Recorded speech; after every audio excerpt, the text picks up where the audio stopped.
블록체인과 암호화폐, 그 중에서 이제 그 최초의 탈중앙 암호화폐인 비트코인에 대해서 15장에서 쭉 설명드리고, 이제 비트코인이 등장한 이후 수많은 암호화폐들이 나와 있습니다. 그래서 그것과 관련, 또 블록체인이 이제 암호화폐를 구현하는 기술로만 사용되는 게 아니라 이제 다른 분야에서도 이제 탈중앙 어떤 서비스를 만드는 데 있어서 이제 블록체인을 활용하려는 움직임도 있고요. 그래서 그것과 관련된 내용을 이제 16장에서 살펴보겠습니다. 그래서 15장에서는 비트코인 위주로 이제 설명을 드릴 건데, 이 비트코인을 설명하기에 앞서서 그러면 비트코인 이전 암호화폐는 어떤 모습이었고 왜 이런 저 같은 사람들이 이 비트코인을 생각하지 못했냐, 거기에 대해서 좀 설명을 드리겠습니다. 자, 암호화폐, 암호화폐. 이제 암호화폐는 명목화폐, 우리가 쓰는 게 명목화폐라는 거예요. 이 가치는 원래 없는데 그냥 거기다가 10,000원짜리라고 가치라고 해가지고 이제 사용하는 그런 화폐가 명목화폐인 거죠. 그래서 아주 오래전부터, 제가 연구하기 이전부터 이제 명목화폐를 와 똑같은 기능을 하는 전자화폐를 만들 수는 없을까라는 그 고민들이 많은 거죠. 그러면 이 전자화폐가 갖춰야 되는 여러 가지 요구사항들이 있는데, 이 요구사항을 갖추려면은 암호 기술을 쓰면은 되지 않을까. 그렇게 해서 나온 게 암호화폐입니다. 그러니까 암호화폐는 전자화폐인데 암호 기술을 사용하는 화폐를 암호화폐라고 하는 겁니다. 그럼 명목화폐의 중요 특징은 뭔지 잠깐 생각을 해보면, 위조가 어렵죠. 이 화폐들은. 그리고 휴대가 가능합니다. 우리가 지갑에 주머니에 넣고 다니고 있고요. 보통 현금을 이용해서 지불하면 익명성이 좀 높다고 하죠. 그래서 익명성이 조금 제공이 되고요. 양도가 가능합니다. 제가 아무한테나 이렇게 줄 수가 있고요. 분할할 수도 있고요. 내가 10,000원 주고 5,000원 거스러 받을 수가 있고요. 그 다음에 오프라인 지불 방식입니다. 그래서 이 오프라인이라는 개념은 어떻게 이해하시면 되냐면은, 우리가 프로토콜을 분류할 때 온라인, 오프라인 이렇게 분류했죠. 인라인 뭐 이렇게 분류했는데, 이해 당사자 간의 거래를 하면 자체 강화 방식이라고 했고요. 자체 강화 방식이 아니라 중재자를 사용하면은 이제 중재 프로토콜이라 그러고, 이 중재자가 매번 참여해야 되냐 아니면 참여하지 않아도 되냐에 따라서 온라인, 오프라인이라고 했는데, 오프라인 지불이라는 거는 제3자의 도움 없이 이해 당사자 간의 지불. 그러니까 내가 이제 그 신용카드는 그 편의점 가서 쓰려 그러면 바로 승인이 되는 게 아니라 신용카드사에 접속해가지고 써도 되는지, 이 사람의 한도가 아직 초과가 안 됐는지 이런 것들을 확인하고 거래를 승인하게 되죠. 그러면 신용카드는 오프라인 지불은 아니에요. 근데 우리가 현금 내면은 그 가게에서 그냥 받으면 되는 거죠. 뭐 은행에 가서 이게 현금이 뭐 유효한지 아닌지 보지는 않죠. 그래서 오프라인 지불 방식이고요. 범용 지불입니다. 뭐 특별한 용도로만 쓰이는 게 아니라 여러 가지 용도로 쓰일 수가 있습니다. 그래서 이런 기능들을 하는 이제 전자화폐를 만들 수 없을까 이제 고민을 했었죠. 그런데 이제 그 초기에는 왜 비트코인 같은 거를 생각하지 못했냐면, 첫 번째는 이 화폐라는 건 유통이 안 되면 의미가 없다고 생각했고, 이 화폐가 유통되려 그러면은 우리가 사용하는 이 명목화폐는 법정화폐가 되는 거죠. 이렇게 구속력 있고 법으로 다 이제 나라에서 통제를 하고 이렇게 되어 있는 화폐들입니다. 그런데 암호화폐를 만들더라도 결국 유통을 시키는 게 목적이 될 거고, 유통이 되려면 정부의 승인과 허가가 있어야 되는 거죠. 정부의 허가와 승인이 없는 그런 화폐를 만들어봤자 무슨 의미가 있을까? 이런 게 원래는 시작이에요. 근데 비트코인은 탈중앙입니다. 신뢰기관을 쓰지 않는 거예요. 누구의 허락을 받는 게 아니에요. 정부의 허가가 있어야 비트코인이 유통되고 이러는 게 아니거든요.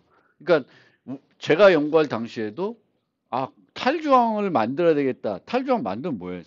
아무도 안 쓸 텐데. 뭐 이런 생각을 했기 때문에 탈중앙으로 화폐를 만들어야 되겠다는 생각 자체를 안 한 거예요. 어떤 신뢰기관이 있고 그 신뢰기관이 발행을 해야 된다. 암호화폐도. 법정화폐랑 똑같이 실물화폐. 우리가 쓰는 명목화폐 마찬가지. 그래서 거기서부터 또 이제 아이디어가 이제 달라진 거고요. 저도 주로 포커싱이 이렇게 어떤 기관이 발행하는, 암호기 써서 발행하는 그런 걸 위주로 이제 연구가 된 거죠. 근데 이제 비트코인은 그거와 다른 겁니다. 그래서 비트코인은 우리가 가상화폐라고 해요. 그래서 용어들이 나오는데 가상화폐는 법정화폐의 반대 개념입니다. 우리가 쓰는 거는 법정화폐고요. 법적 구속력이 있는 그런 것들인데 이제 가상화폐는 그런 구속력이 없는 거죠. 자기들끼리 쓰는 건데 뭐 언젠가는 이게 법적으로 효력이 이렇게 뭔가 정부에서 법을 도입해서 이제 유통될 수도 있고 실제 그게 그렇게 법을 도입해 가지고 뭔가 실제 사용될 수 있게끔 하는 나라들도 있기는 있는 것 같긴 해요. 이제 그리고 또 하나의 좀 기존과 비트코인과 다른 점이 뭐냐면은 이제 암호화폐도 어떤 기관이 발행하는 거고 그럼 기관이 전자적인 어떤 값을 발행을 했을 거잖아요. 그러면 그거를 사용자들이 유지했다가 내가 쓸 때 그 값을 주는 거예요. 그런 형태. 그러니까 값을 어떤 지금의 우리가 화폐도 내가 갖고 있는 걸 누구한테 주잖아요. 옮겨가는 거예요. 마찬가지로 여기서도 제가 연구할 때는 이거를 내가 갖고 있는 어떤 값을 디지털 값이겠죠. 이 값을 다른 사람한테 주는 그런 형태의 암호화폐를 생각했던 거예요. 근데 실제 우리가 여러분들이 그 뭐 뭔가 유료 서비스를 쓸 때 코인을 충전해서 그 서비스 코인을 충전해서 쓰기도 하죠. 근데 그러면 그 코인은 왔다 갔다 하는 게 아니라 그냥 DB에 김상진 계정에는 100코인이 있는 거예요. 내가 돈을 내면 거기다가 카운터가 100개 증가하는 거고 내가 만화 하나 보면 99로 떨어지는. 그러니까 뭐 왔다 갔다 하는 게 아니에요. 그냥 기록만 되면 돼. 얘가 이거 봤다. 그래서 하나 감소됐다. 뭐 이것만 되는 건데 여기서도 이제 비트코인도 그런 마인드예요. 그래서 실제 값이 갈 필요가 없다라는 거예요. 전자세계에서. 그냥 값이 안 가도 되는 거예요. 안 가고 기록만 되면은 이게 효력이 있다.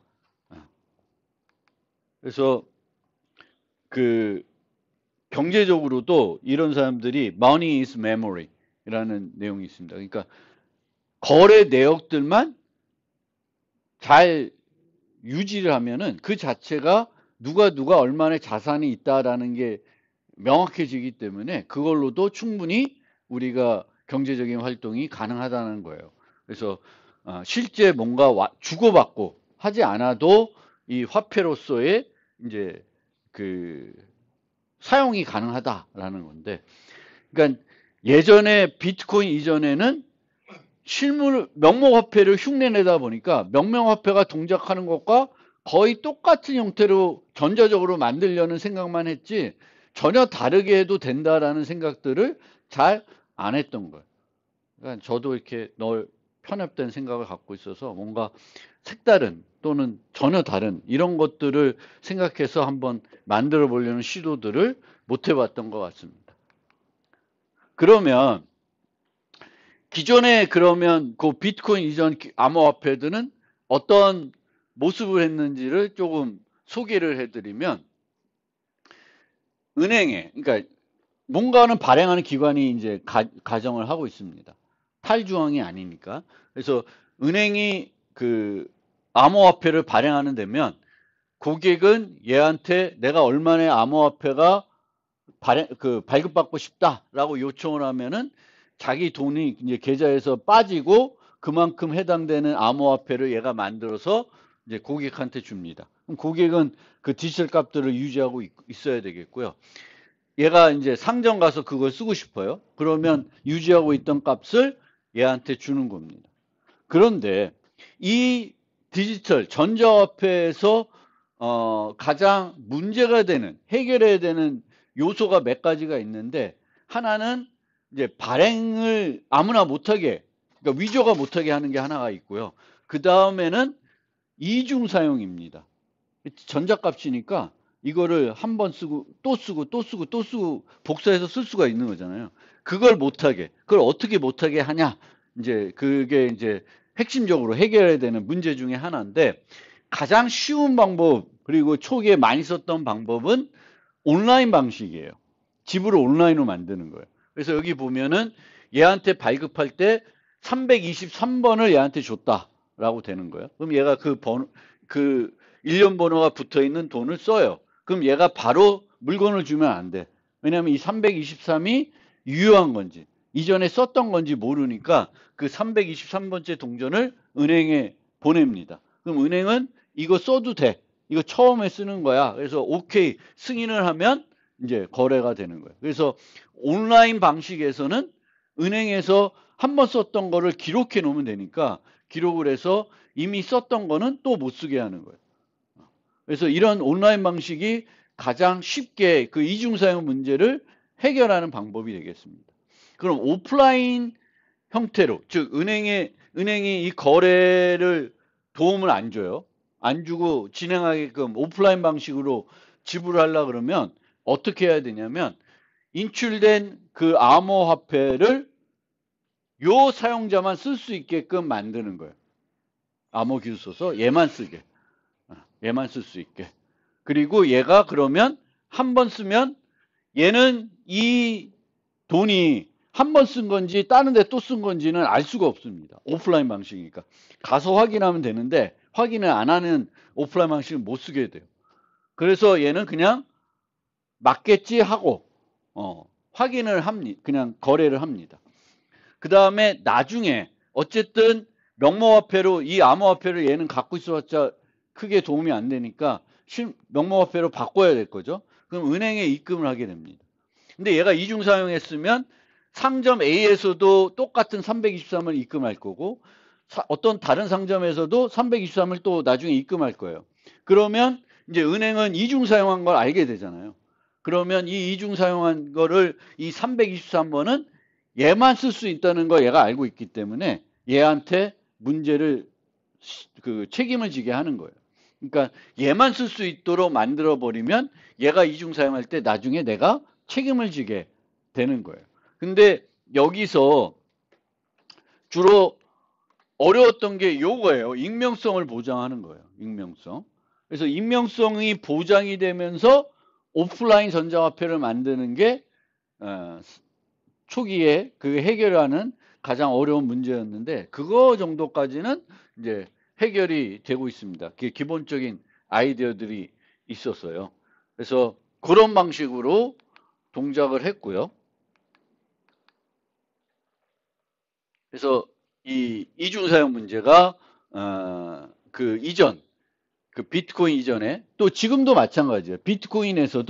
비트코인도 이제 디지털 전자화폐니까 이중사용에 대한 방지를 뭔가 해야 되는데, 그게 이제 우리가 새로운 암호화폐를 만들 때 해결해야 되는 중요한 이슈 중에 하나가 되겠습니다. 보통 위조 문제는 발행 문제도 해결해야 되겠죠. 근데 이 발행 문제는 보통 어떻게 해야 되냐면, 그 중앙기관을 쓸 경우에는 중앙기관이 전자서명에서 발급을 합니다. 전자서명을. 그러면 이 기관 말고는 새로운 화폐를 만들 수는 없겠죠. 그런 전자서명 기술을 써서 이제 발행 문제를 해결하고 있고, 이중사용 문제는 온라인이면 그냥 받아서 확인하는 그런 형태로 해결하고 있고, 오프라인이면은 그 인출받은, 그 암호화폐로 최초로 인출받은 사람만 쓸 수 있게 하고, 그 사람이 두 번 쓰게 되면은 그 사람이 썼다는 게 밝혀지게끔 만들어가지고 고안을 해가지고 이제 해결을 하고 있습니다. 그런데 이 기존 화폐에서 또 해결을 못한 하나의 또 어려움이 뭐냐면은 거스름을 제공하는 거예요. 거스름을. 이제 거스름을 제공하는 게 쉽지가 않습니다. 거스름이라는 건 새로운 화폐를 또 만들어야 되는 어떤 형태가 될 수가 있기 때문에 상당히 어려운 문제가 됩니다. 암호 세계에서는. 예.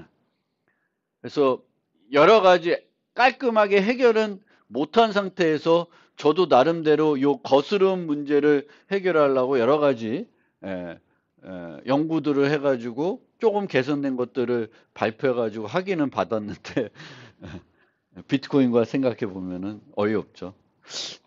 하여튼 그렇습니다. 그래서 이게 그 이전에 썼던 암호화폐의 특징들이고요. 문제가 됐던 요소들입니다.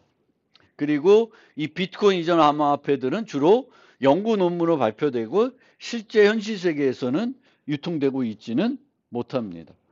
그거는 지금의 비트코인도 마찬가지인 것 같아요. 비트코인은 우리가 커피 마실 때 사용하지는 않잖아요. 그래서 여전히 이런 암호화폐들, 왜냐하면은 우리가 쓰고 있는 이 암호화폐, 쓰고 있는 여러 가지 지불 방식들, 실물화폐나 신용카드나 뭐 이런 것들이 불편하지는 않아요. 뭔가 정상적인 사람들한테는 크게 불편함이 없기 때문에 굳이 암호화폐를 내가 발급받아서 암호화폐를 이용해서 이제 뭔가 거래를 하고 그럴 만한 니드가 그렇게 많지는 않은 거죠. 그렇기 때문에 얘네들을 도입할 이유들이 없고 중앙은행들도 이런 것들을 도입할 이유들이 없죠. 근데 최근에 와서는 이제 중앙은행들도 그 비트코인과 같은 암호화폐를 만들어 가지고 이제 통용시키려고 하는 움직임들이 있습니다. 그러면 조금 더 구체적으로 비트코인 이전 암호화폐를 살펴보면은 이제 기본적인 개념들이에요. 그래서 너무 수학적인 거 생각하지 말고 흐름만 조금 보시면 되겠습니다. 그래서 그 화폐를 발행할 때 전자 서명을 이용해서 그러니까 화폐가 전자 서명 값이 되는 거죠. 뭘 전자 서명하냐면 뭐 여러 가지 해야 되겠지만 가장 핵심적으로 그 화폐를 발행할 때 서명해야 되는 값은 일련 번호예요. 화폐의 일련 번호. 화폐의 일련 번호를 은행이 전자 서명해서 발행을 하게 됩니다. 근데 암호화폐도 이 실물화폐와 마찬가지로 여러 가지 액면가의 화폐들을 발행해야 되겠죠. 그러면 그것들을 어떻게 차이를 두냐면은 뭐 어떤 키로 발급을 하면은 이 키로 발급된 화폐는 50원짜리다. 또 다른 키로 발급한 애들은 100원짜리다. 그래서 어떤 키로 서명된지에 따라서 그 액면가를 구분하는 거예요. 차이를 두고 있습니다. 그래서 이제 이런 식으로 RSA 공개 키들을 다른 걸 써가지고 이제 이 어떤 공개 키를 쓰냐에 따라서 액면가가 달라지는 거예요. 그러면 내가 여러 개를 이제 화폐를 인출받는데 익명성을 보장을 해야 되니까 일련 번호를 얘가 찍어서 주는 게 아니라 일련 번호를 고객이 선택합니다. 랜덤하게. 그리고 그 일련 번호를 은닉서명, 지난 수업 시간에 배웠던 은닉서명을 해서 발급받게 돼요. 서명을.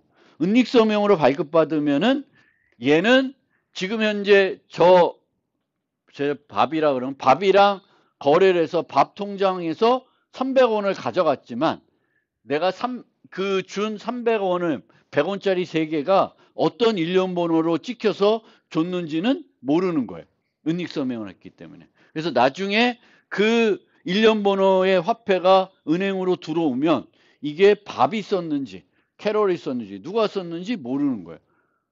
여러 사람들이 인출해 갔을 테니까 100원짜리들을 그 일련 번호를 얘랑 거래했을 때 쟤한테 일련 번호 13번을 줬다. 그러면 나중에 13번 들어오면은 제 밥이 쓴 거라 되는데 은닉서명했기 때문에 모르는 거예요.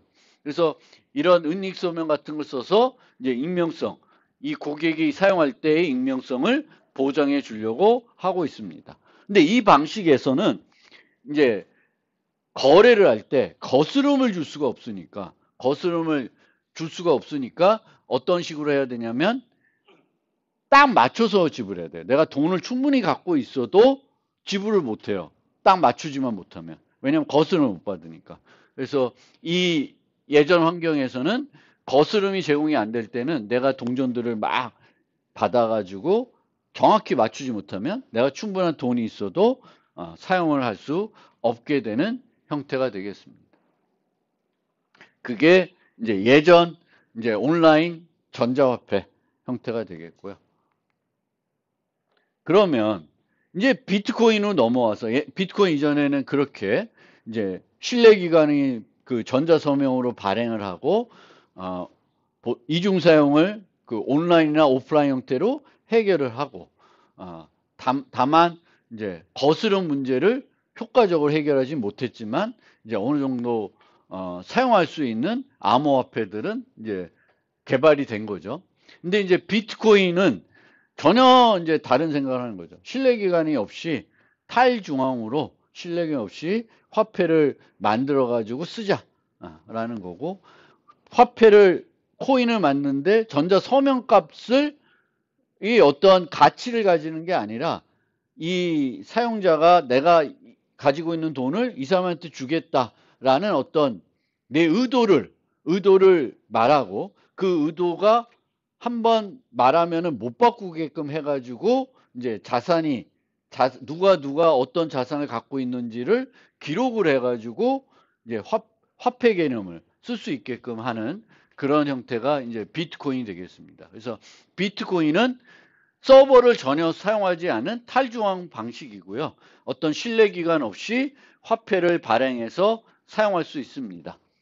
그리고 오프라인 방식이고요. 내가 누구한테 양도를 할 때 이제 어떤 서버의 도움을 받을 필요는 없어요. 근데 약간 기존의 생각하고는 조금 달라요. 자체 강화 방식이면은 A가 B한테 주면 A, B만 뭔가 프로토콜 수행하면 되는 건데, 비트코인은 그렇지 않습니다. 비트코인은 A가 B한테 어느 정도의 그 비트코인을 양도하고 싶으면은 내가 이만큼을 B한테 양도하겠다라는 그 내용을 전자서명에서 만들어요. 그 다음에 이 전자서명에서 만든 그 거래 내역을 비트코인 노드를 운영하는 모든 노드한테 다 보냅니다. 다 보내게 되면 그 거래 내역들을 이제 블럭이라는 걸로 만들어 가지고 이제 확정을 시켜요. 그렇게 해야지만 거래가 이제 완료가 되는 그런 형태가 됩니다. 그러니까 A와 B가 이제 뭔가 거래를 하고 싶어서 둘만 뭔가 하는 게 아니라, 비트코인에서는 모든 거래는 전 세계에 있는 모든 비트코인 노드를 운영하는 그 비트코인 노드를 운영하는 모든 노드한테 전달이 돼야 되고요. 그 전달이 된 것들이 뭔가 어떤 장치를 통해서 블럭이라는 걸로 만들어져서 그 블럭들이 쌓여서 얘가 이제 불가역성이 제공이 되는 순간 확정이 되는, 그러니까 즉시 확정이 되지 않아요. 거래가 되면 즉시 확정이 되지 않고 지금의 속도로 보면 1시간 정도 지나야 최종적으로 확정이 되는 그런 형태가 비트코인이 되겠습니다. 그래서 확정되게 일정 시장이 되고요. 그 다음에 양도가 가능하고 분할이 가능한데, 여기도 이제 여러분들이 알아야 되는 게, 이 세계에서는, 이 암호화폐 세계에서는 공짜라는 게 없어요.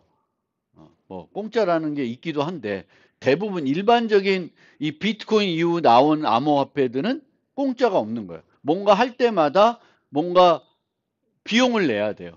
그래서 거래를 할 때 내가 100원을 이 사람한테 주겠다. 그럼 100원만 주는 게 아니라 그 100원을 하는 비용을 또 지불해야 돼요. 그걸 수수료라고 그러는데 늘 수수료를 내야 돼. 그러면 내가 100원짜리를 갖고 있는데 얘를 50원짜리로 두 개로 쪼개고 싶어.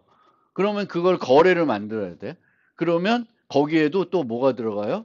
수수료가 들어가는 거예요. 내가 편의점 가서 요거 10,000원짜리인데 5,000원 두 개로 좀 바꿔주세요. 그럼 그냥 바꿔줄 거 아니에요. 근데 바꿔주려 그러면 100원만 내. 그럼 100원을 내가 또 내고 이렇게 바꿔야 되는. 그러니까 이 세계에서는 분할과 통합을 하고 싶으면 할 수는 있는데, 내가 갖고 있는 돈을 통합해서 내가 다시 가져갈 거면 그래도 수수료를 내야 되는 거예요. 다른 사람이 뭔가 관여를 해야 되기 때문에 항상 수수료가 들어가겠고요. 익명 지불이 가능한데 완전한 익명성을 보장한다기는 되게 어렵습니다. 왜냐하면 비트코인은 모든 거래가 공개가 돼요. 그래서 누구나 볼 수가 있어요. 그렇지만 이 거래가 실제 홍길동이라는 사람이 했는지는 일부만 아는 거지. 그 자체만 보고는 몰라요. 그래서 어느 정도의 익명이 가능하지만 완전한 익명은 보장이 안 되는 거고요. 그 다음에 천상만 가능한 분산 원장을 써서 이런 그 이중 지불 문제라든지 뭐 발행의 문제라든지를 해결하고 있습니다. 그래서 거래를 내가 하고 싶으면 그 거래를 하겠다는 의사를 만들어 가지고 요 분장에 기록하면 그게 효력을 발휘하는 거예요. 뭔가 디지털 값들을 내가 다른 사람한테 주는 게 아니라 내가 뭔가 하고 싶으면 하겠다라는 거 해가지고 이제 주는 그런 형태가 되겠습니다. 그래서 비트코인을 좀 살펴보기 전에 좀 간단한 버전을 만들어 가지고 좀 어떻게 동작하는지를 소개를 해보겠습니다. 그래서 한기코인이라는 거 한번 가상을 생각해 봅시다. 그래서 이 세계에서는 또 규칙이 되게 중요해요. 규칙. 어떤 규칙을 쓰냐. 그리고 이 규칙을 어떻게 따르게끔 하냐. 거기 참여하는 애들들이. 그 참여하는 애들들이 따르게끔 하는 거는 인센티브를 보통 줘서 따르게끔 해요. 아니면 불이익을 주는 거예요. 피해를 줄 수 있게 따르지 않으면. 그래서 그런 것들을 이용해서 이제 이렇게 합니다. 그런데 이제 한기코인의 규칙은 세 가지 규칙을 있어야 돼요. 그래서 첫째, 총장만 코인을 만들 수 있다라고 가정합시다.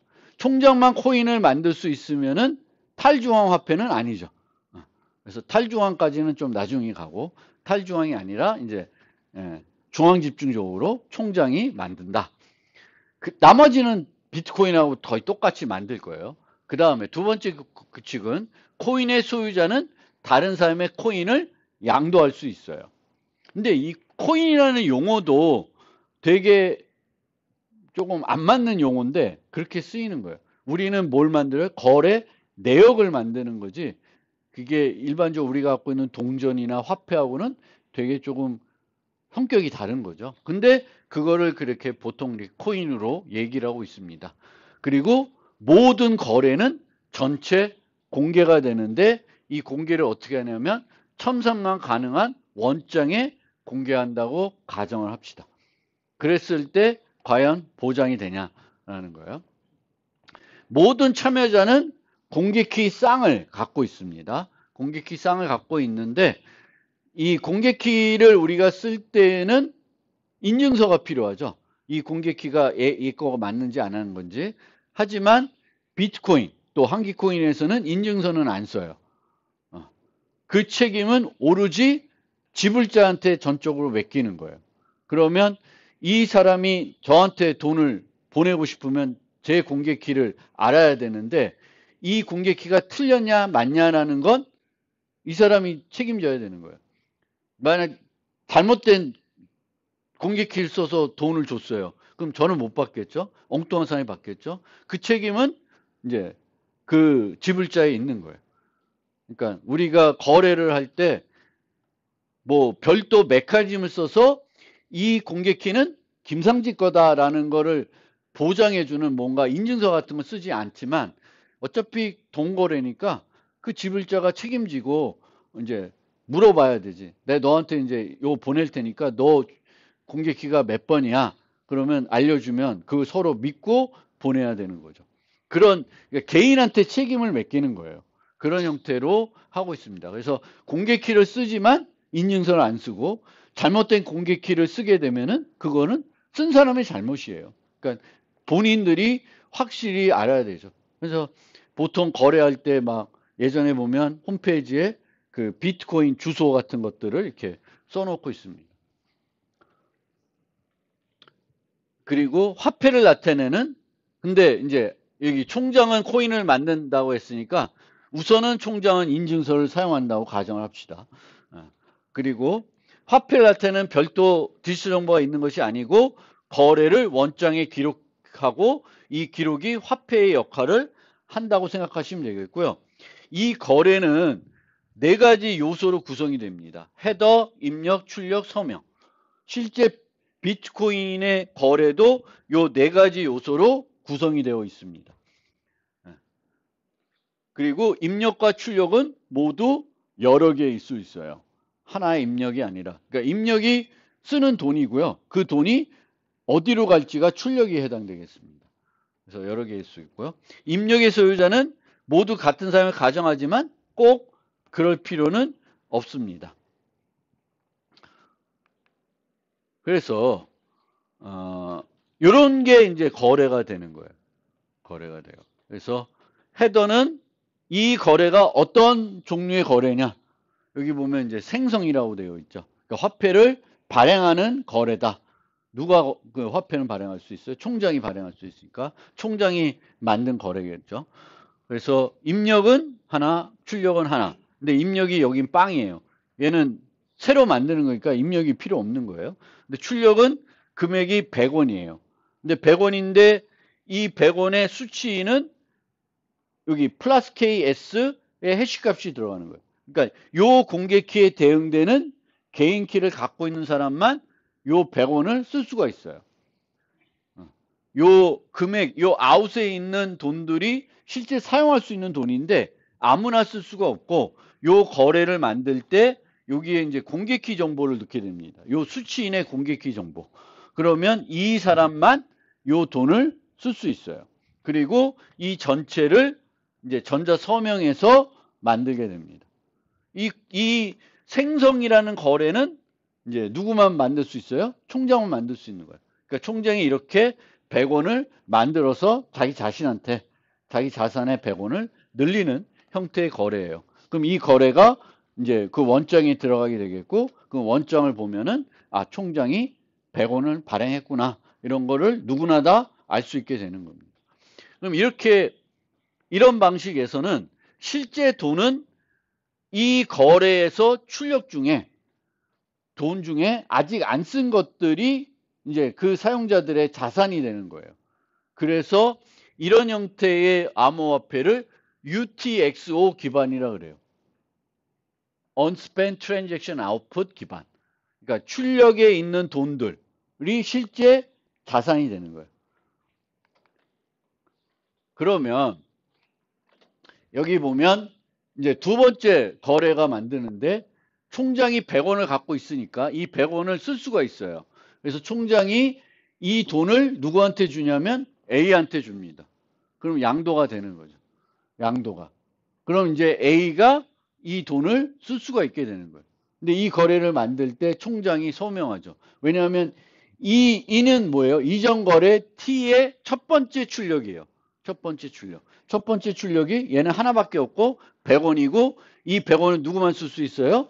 플러스 KS 요 총장만 쓸 수 있는 거예요. 그래서 총장이 요걸 만들 수가 있어요. 그 다음에 그러면 이제 A가 또 B한테 똑같은 형태로 만들어서 이제 트랜잭션을 만들어 가지고 B한테 자기가 갖고 있던 100원을 양도할 수 있습니다. 이런 식으로 비트코인도 거래가 이제 돼요. 그러면 얘가 맞는지 보려면 이 거래가 맞는지 보려면 이 내용 자체를 요 서명을 확인해야 되겠고 요 전 거를 가야 되겠고 그 전 거를 가고 막 그렇게 돼야 돼요. 그러면 계속 거래가 이렇게 역사가 오래되면 확인해야 될 게 많잖아요. 근데 그렇게 되면 이제 비용이 너무 많이 들으니까 어떻게 되냐면 원장에 기록되는 것들은 유효한 것들만 기록을 해야 돼요. 유효하지 않은 건 기록을 안 한다, 못 한다 라고 가정을 하면은 어디만 가보면 되냐면 바로 정거만 가보면 돼요. 얘가 유효한 트랜잭션이면 얘가 유효한 게 된 거고요. 물론 이제 문제는 또 하나 뭐냐면은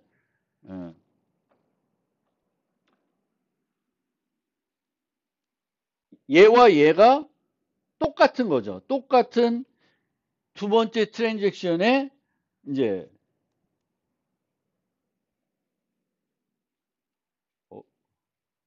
2, 0이라고 해놨어. 얘는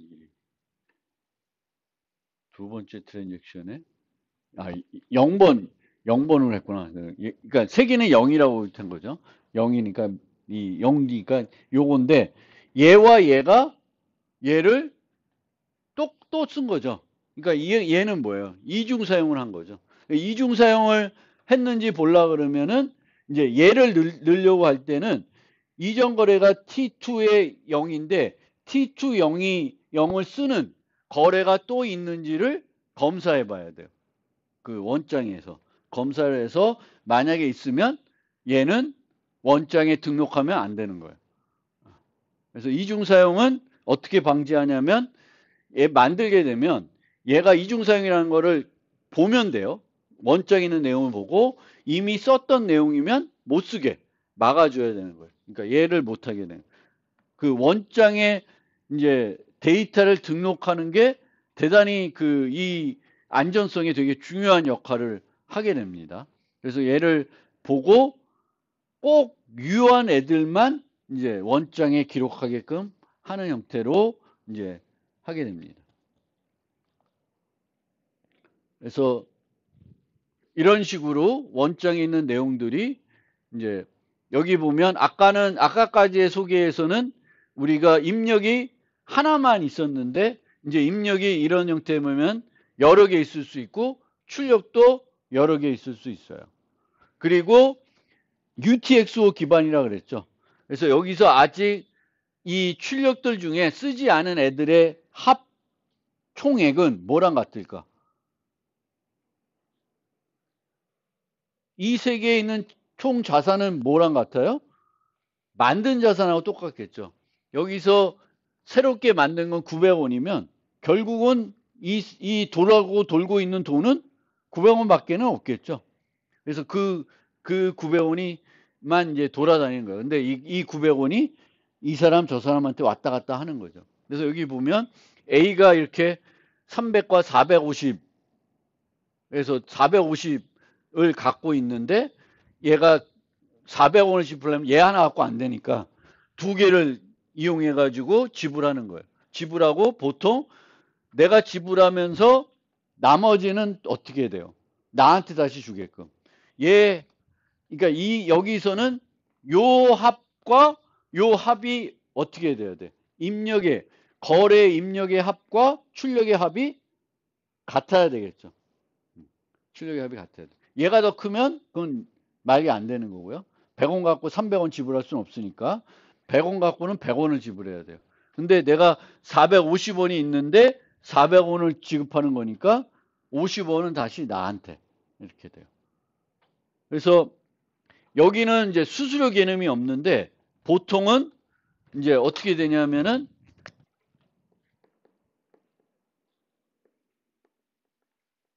입력이 출력보다 같거나 커요. 그러면 차이가 있죠. 그 차이가 뭐가 돼요? 수수료가 돼요. 그래서 그 수수료는 이제 이 원장을 관리하는 사람한테 가는 그런 형태가 되겠습니다. 그래서 이렇게 동작하는 게 이제 한기코인이고 비트코인도 이런 비슷하게 동작하는 거예요. 근데 여기서의 자꾸 말씀드린 거지만 핵심은 이 원장이 중요해요. 이 원장이 수정할 수 없어야 되겠고 유효하지 않은 건 여기에 기록될 수 없어야 돼요. 근데 그거를 이제 한기코인에서 누가 책임지고 있냐면은 총장이 책임진다고 생각하시면 그렇게 만들게 되면 이 화폐는 중앙집중 화폐가 되는 거예요. 탈중앙이 아니라 이 신뢰기관이 모든 거래 내역을 확인하고 문제가 없으면 원장이 기록하고 다른 사람도 그냥 그 사람이 다 신뢰 있게 해준다는 믿고 이제 거래를 하면 되겠죠. 그럼 이렇게 만들면 되게 간단하게 이제 암호화폐를 만들 수가 있죠. 비트코인. 근데 비트코인은 이런 방식으로 동작하는데 탈중앙적으로 서버를 하나도 안 쓰고 이런 문제들을 해결하고 있어요. 그럼 어떻게 해결했을까? 이제 그게 이제 핵심적으로 설명드려야 될 내용이 되겠습니다. 제가 2017년도부터 수업 시간에 비트코인을 소개하고 있는데 한 5월 달에 매달 이 비트코인을 소개를 해요. 근데 내가 매달 이거를 그 추세를 했는데 오늘 아침에 봤어요. 오늘 아침에 봤더니 더 올랐더라고. 거의 1억이 돼가요.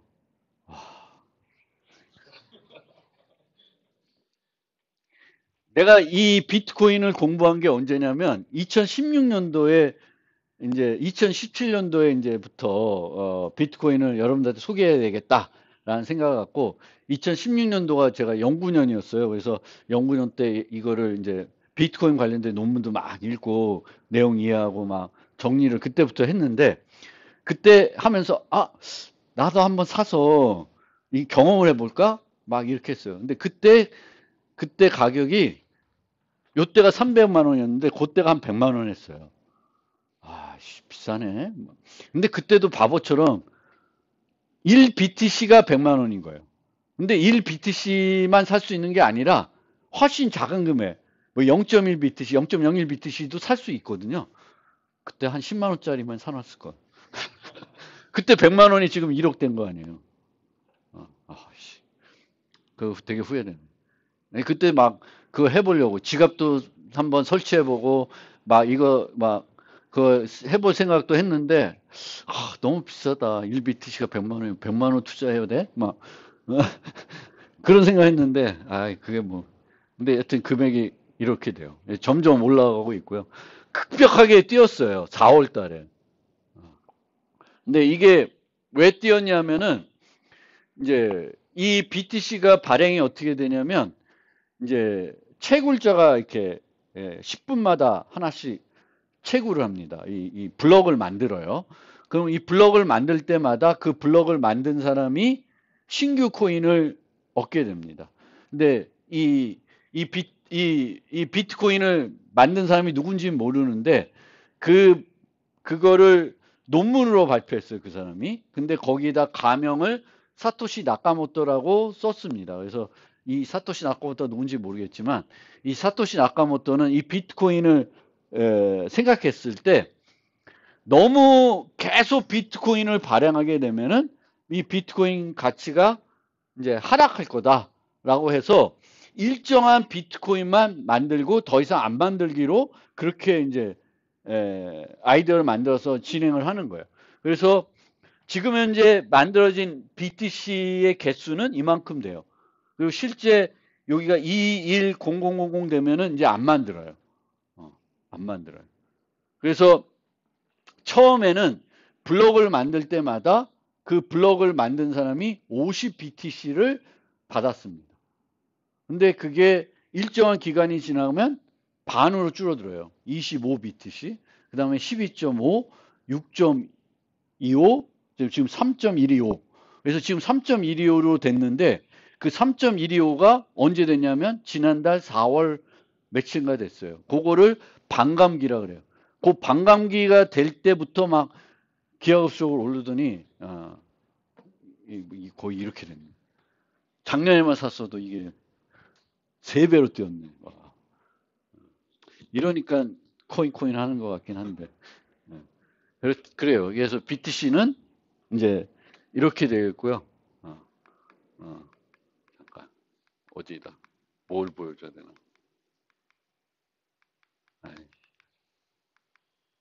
뭘 보여주려고 그랬지? 보여주고 싶은 게 있었는데. 그래서 이제 현재 성공하면 3.125 BTC를 받아요. 그래서 얘가 만약에 8천만 원이다. 지금 한 1억 되니까 더 올랐네. 근데 이 8천만 원이면은 그 채굴에 성공한 사람은 2억 한 5천만 원을 버는 거예요. 근데 저게 수익이 될까? 충분히 될 것 같긴 한데 너무 올라서. 근데 많이 채산성이 떨어지고 있대요. 너무 많은 사람들이 채굴을 하고 있고 그 채굴하려면 또 비싼 장비를 사야 되겠고 장비 싸움이기 때문에 이제 그렇습니다. 지금 현재 93.78%가 발행이 됐고요. 이제 이게 짭짤하니까 막 채굴자로 채굴을 해주는 거예요. 근데 요만큼 발행이 되면은 더 이상 신규 코인이 발행이 안 돼요. 그러면 이 사람들이 채굴을 할 동인이 어디 있나? 만약 채굴자들이 다 스톱해. 그럼 어떻게 돼? 비트코인 동작 안 해요. 이제 거기서 끝나는 거예요. 근데 이 사람들이 지금은 그래도 수익이 나는데 지금도 수익이 그렇게 보상이 될 만큼 충분하진 않다고 하긴 한데 이제 어쨌든 지금은 그래도 하고 있어요. 근데 얘가 요만큼 다 발행이 되면은 더 이상 이제 신규 코인을 못 받아요. 그럼 뭘로 먹고 살아야 되냐면 채굴자들은 그 블럭에 이제 트랜잭션들을 모아서 거래들을 모아서 블럭을 만듭니다. 그러면 원래 얘가 보상으로 뭘 받냐면 신규 코인과 플러스 그 트랜잭션의 수수료들을 그 채굴자가 가져와요. 그러면 이제 나중 되면은 이제 신규 코인은 보상으로 못 받고 뭐만 받아요? 수수료만 생기는 거예요. 근데 수수료는 얘가 비해서는 훨씬 더 떨어져요. 그러면 그 수수료만 가지고도 여전히 계속 그 사람들이 채굴을 할까? 이제 거기에 대해서는 좀 그런 확신이 뭐 어떻게 될지는 모르는 거니까. 근데 지금은 문제는 없는데 이제 이 2030년이 돼가지고 이제 신규 코인이 안 돼. 특히 1BTC 이하로 떨어지면은 그때부터는 정말 그 채굴의 생산성이 떨어질 것 같아요. 그러면 이제 어떤 현상이 벌어질지는 좀 미지수예요. 그게 한 가지 이제 비트코인이 갖고 있는 이제 문제이긴 한데 금방 또 떨어질 것 같긴 한데 그렇습니다. 그래서 이 비트코인이 그럼 탈중앙으로 어떻게 이제 이 암호화폐를 실현했냐? 그거는 이제 다음 시간에 설명을 해드리겠습니다. 오늘 여기까지 하겠습니다.